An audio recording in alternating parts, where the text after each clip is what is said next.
guys. So, another week done. Did not do anywhere near as great as last time, but it was on purpose. I only did like $5,100 of revenue this week. That's my cut. So I did more than that, but it's my cut. But also ran way too many fucking miles.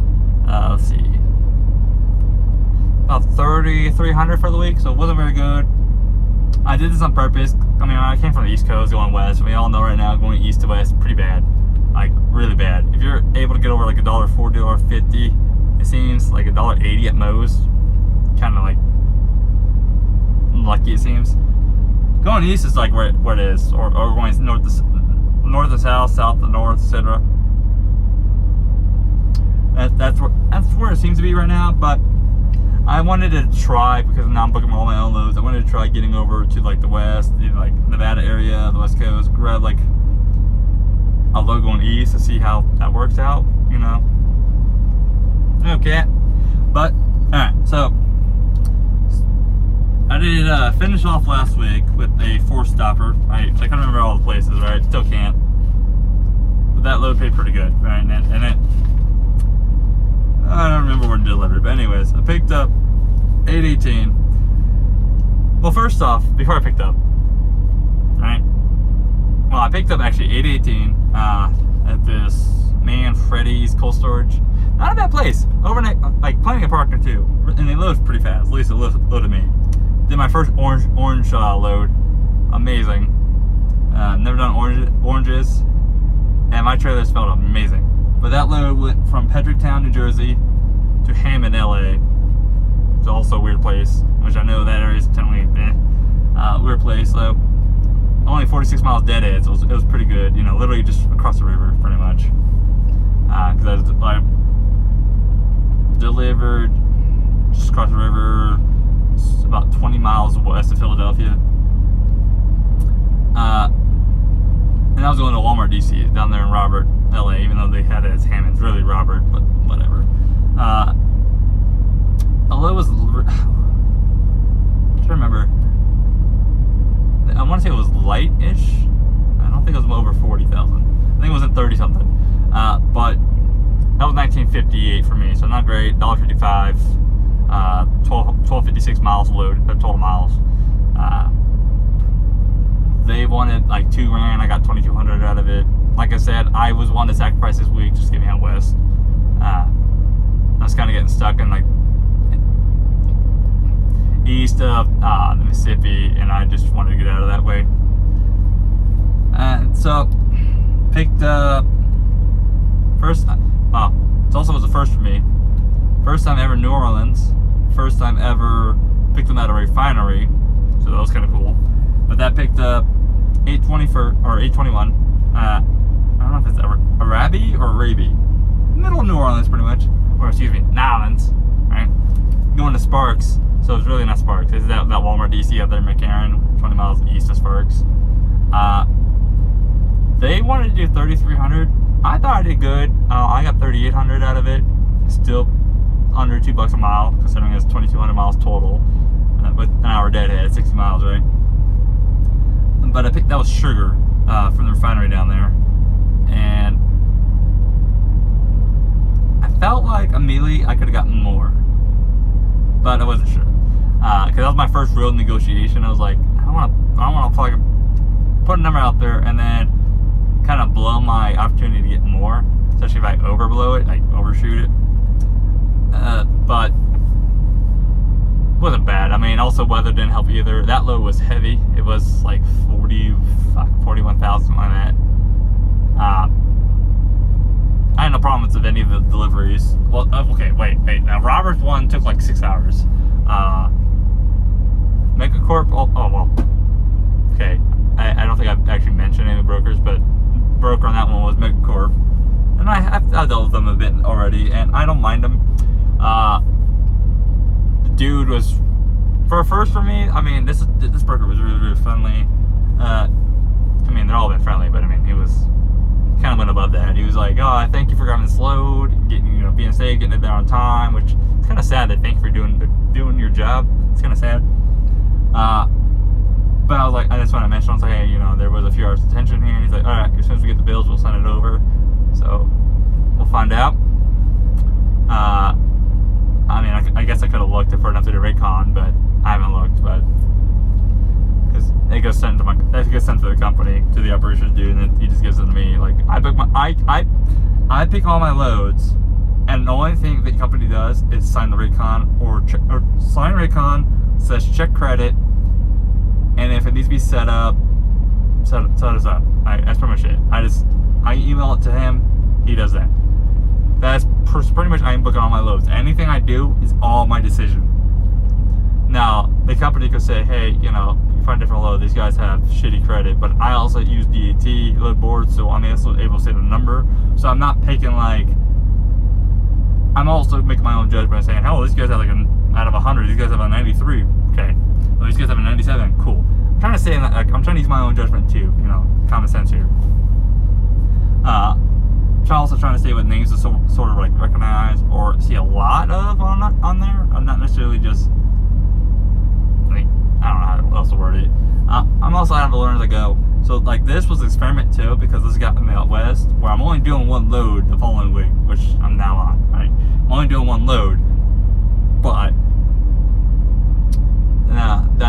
this one load should set me up for the next 2 weeks for pretty much good checks, because this one load I'm on now delivers midweek, and then I have the following week's gonna be a long week because of that. So I was like, it gives me some freedom, flexibility of if I set myself up good following week, do I want to end my week early, or do I want to have a really, really long week and then have the next week be short, but hopefully it's short, but I can also make it short miles too. So the short week also doesn't really hurt that much. So I'm learning as I go. Been enjoying this also. I was telling a buddy of mine, it's sort of like chess in a way, because it's you got to think about not only where you're picking up at, but where you're going, and then also think about how that's setting up the next week, because you can't just go 1 week at a time. So I'm kind of thinking about my 2 weeks in advance. So I'm going the current week, next week. How can I set up next week too? And then I'm always kind of doing that, and I'm kind of move throughout the week. So before I even booked this load, I was using this week, meaning the current load I'm on now, for not the numbers I told you, but the current load I'm on now, I was using this current week, the week before this load actually really get delivered, as a kind of predictive measure of how the market kind of will look in that area. And it's been looking pretty good. Next week I'll also have another first for me. I'm pretty sure I'm going to hit it, but I don't do well in traffic. I also don't do well in Northeast, and it seems to be going a lot more Northeast. I'm hoping winter will change that, because I don't mind snow. But back to the Pedricktown thing. So they loaded me and we slept there, right? Because I'd been up to do the previous load, the 4 stops from 1 or 2 o'clock in the morning. So it's by the time I got loaded, it was already 10, 12 hours. I was oh well, see, I gotta go to Baltimore and DC, so I'll just it's been a Saturday morning, so I was just I'll just get up 2 o'clock in the morning, just roll, right? Just roll. Woke up to dead battery, so that was a bummer. All 4 batteries had to get replaced. Road call, wasn't too bad. Guy showed up in a couple hours, and I was out of there within an hour, and he was friendly and everything. They were the original batteries too, so they're all pretty bloated. Which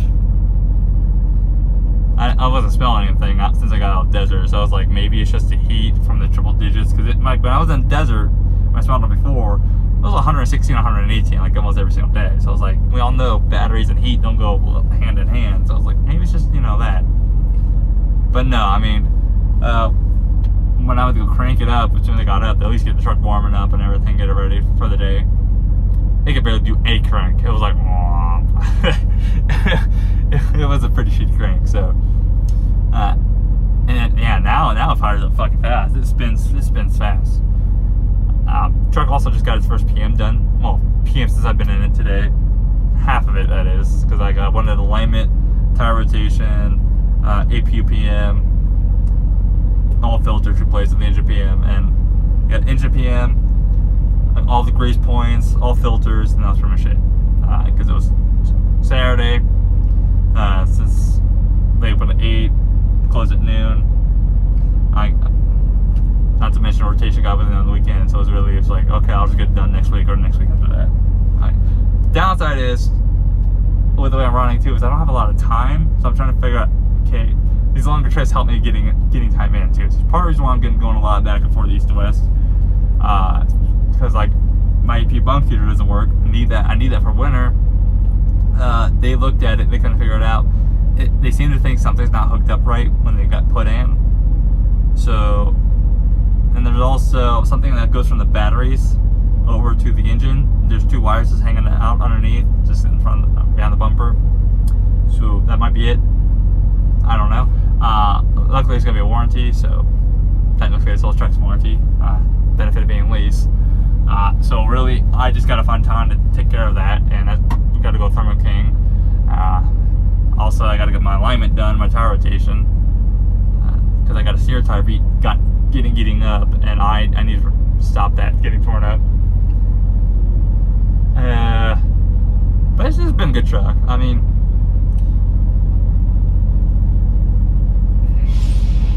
I'm learning as I go with the spot market. Also, this has been a weird market too, so I'm having to learn in a market that's not normal, which is also another twist. That's like I'm trying to figure it out. Plus, having to learn how to negotiate, which I enjoy the challenge. But honestly, I thought I'd have more headache with doing the spot market, but I don't mind it as much. Yeah, is it annoying? Or has there been some bullshit like with Landstar where they fucking tell me first come first serve, I get to the place and it's not first come first serve. They weren't expecting a truck for 2 days. Well, this for delivery, that is, for 2 days. And then as soon as I tell them there's a problem, and I tell them, very communicative, I was telling them, hey, I've got loaded out, I'll be there this day, I'm doing my job. They just ghost me. That was a couple weeks ago, so it's like, whatever. But it's like, that's been really the worst. I haven't had any broker do that since. Nor have I really been held up much really for detention, except for a couple days. And since I'm running my own thing, doing my own show, pretty much running my own show, I'm running myself more efficiently. So I'm also not sitting here and be like, all right, am I going to get loaded? What's going on? Like, I generally have myself booked out a week at a time, it seems, because I also don't want to run into which pros and cons, but I don't want to run into where I'm delivered, now I'm looking for a load, but now all the decent stuff are gone. So I'm probably gonna start looking for my reloads at this one probably starting next week, because it is the weekend, so there's that. Because it delivers Wednesday soon. But I'm pretty sure this will be my only load that I'm currently on for next week too. So, but I'm excited for winter, and it's starting to cool off already. Like I'm currently here in Wyoming and Flying GS at Rollins waiting to shower. So I gotta stop here and there's 11 people in line. So it's like, what the fuck? So we're gonna shower and then get in Nebraska. So I'm like 2,100 miles away from delivery, so I'll be in the area the day before. But some of you might not agree with how I did this week with the $1.55, but it is what it is. Like, it's gonna be a break-even week, but it is what it is. Next week makes up for it. The week after that will make up for it, unless something happens, right? Like I break down or whatever. But this one bad week has set me up for 2 good weeks, at least 2 good weeks. I won't know how the 3rd week is, because that will be a short week most likely. Meaning, like for example, I deliver on Monday, so then I gotta try to get a load from Monday that delivers before Friday. Like as much as I can fill from Monday when I deliver to Friday midnight MST, meaning so really 11:59 MST Friday, 23:59 it is, because that's how we do our pay period here. It's all day Friday till like the minute before. So there's that. I have a couple ideas what I'm gonna do, but it all depends how it shapes up and what market I'm in. I have a couple of ideas what I'm thinking about going to.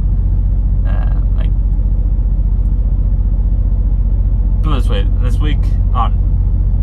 next week, meaning the week after this current load, the next week, I could probably get about $9,000 gross. So about my cut will probably be about $8K, maybe even more. So that would be a great week. So I guess we just possibility is what I'm saying. We'll just see, right? But we'll just see. But anyways, you guys stay safe out there. Catch you next time. Bye.